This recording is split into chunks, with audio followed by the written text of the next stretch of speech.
For those of you who aren't yet familiar with it, the Oculus Rift is a pioneer in the future of virtual entertainment, taking your experience of the digital landscape to the next level of 3D reality. With us in studio, Sean Wilson from SDK Digital to chat about some of the coolest new features of the Oculus Rift. Thank you so much for joining us in studio. And thank you so much for bringing this in.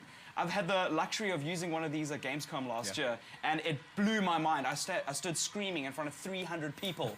I wasn't embarrassed. I had to. It was so incredible. Christmas. Yeah. Now, a popular direction is virtual simulation. So you can now experience live concerts like what we're experiencing right here in virtual 3D, like you're there. Yes. So how does that work? So currently it's a dual screen split. Well, it's a single screen split into dual vision, which will then transport you from a local location into a virtual location. Okay. As you can see at the moment. Snap! This is incredible. That guy's playing the drums in 3D. Are those drums or those fake drums? Looks like fake drums and a MacBook.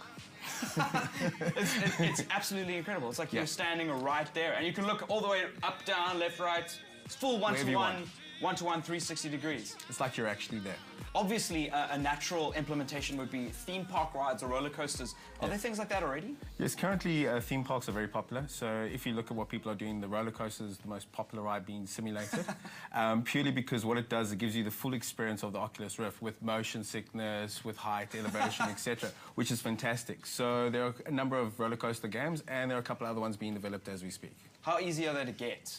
Well, without an Oculus, you can't use it, firstly. And secondly, if you're not a developer, it's not possible as well. So for consumers, it's not user-friendly yet, but give it six to 8 months, and then we'll see something in the consumer market. All right. Now, being fully immersed in a world lends itself to some educational purposes.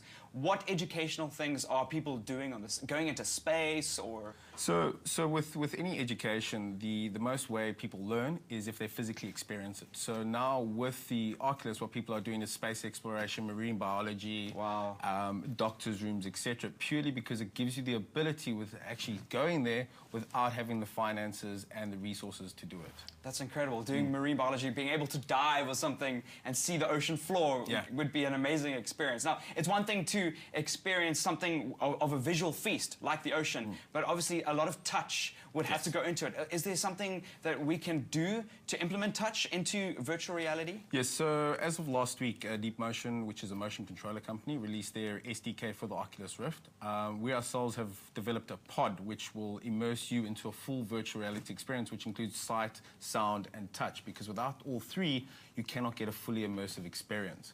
So there are things out on the horizon, but like I said, give it a couple of months and we'll see a lot more changes in the consumer market. That's right. So SDK is a development kit. Yes. So people are busy working on these things. Okay, cool. That's really exciting. There's about 7,000 people globally working on the Oculus at the moment. Well, I'm ultra excited. Now, while the Oculus Rift is still in development, right now you can pre-order the development kit too for roughly $4,000? Yeah, $4,000 excluding shipping and import duties, obviously. Okay, all the peripheral costs aside, with a consumer version set to release in 2015. But one thing for sure is that the Oculus Rift is one of the coolest virtual entertainment devices to watch out for. Sean, I'm gonna take this with me, right? Unfortunately, no. Okay, cool. Okay.